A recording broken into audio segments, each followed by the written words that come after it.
when did you first get the idea of doing a solo album?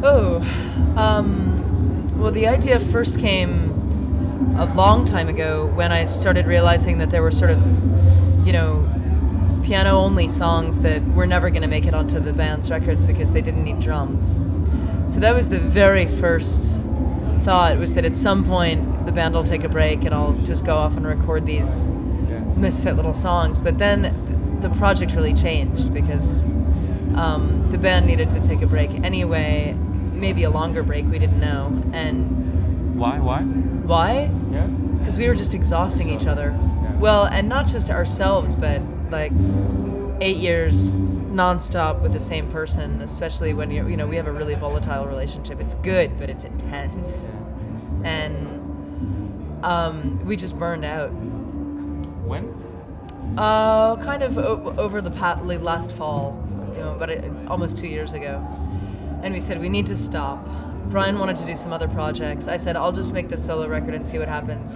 And then as soon as I went off onto my own, all these incredible people came into my life. Ben Folds and all the people I collaborated with, and Paul Buckmaster, and then Neil Gaiman to do the book, and things just started taking off. So. Was there ever planning on maybe on quitting the Dresden Dolls, or just a break? We love playing with each other so much that it's hard for me to imagine actually stopping the band because the chemistry is just so good. But we definitely have learned that we need a lot of space, and that touring constantly and being constantly together is too exhausting. Did you speak to each other when you stopped for a while? There was a period in last spring where we didn't talk for about 4 or 5 months. It was really hard. Seems like, well, some sort. It is a relationship, but it's a musical relationship. But it sounds hard.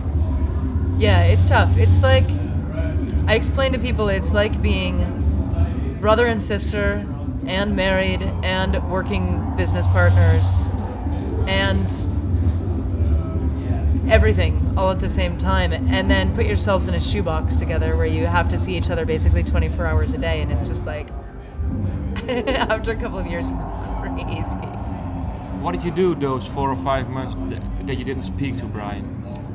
Well, I waited to hear from him. And I worked on the record, going like, fuck, I don't know what's gonna happen, we'll see what happens. And when did he call you, or did he drop by, or? He never called. We had to do a tour together in June, because we had committed to it, and I saw him the day before the tour started in the airport when we went to pick him up. It was intense. Can you tell what happened, or is it too personal? Oh no, I mean, I went in, I think we both went in with totally open minds and took a look at each other, and he gave me a big hug, and I thought, okay, things will be fine. I mean... But did you never speak about it? Why you didn't call, or? Not really.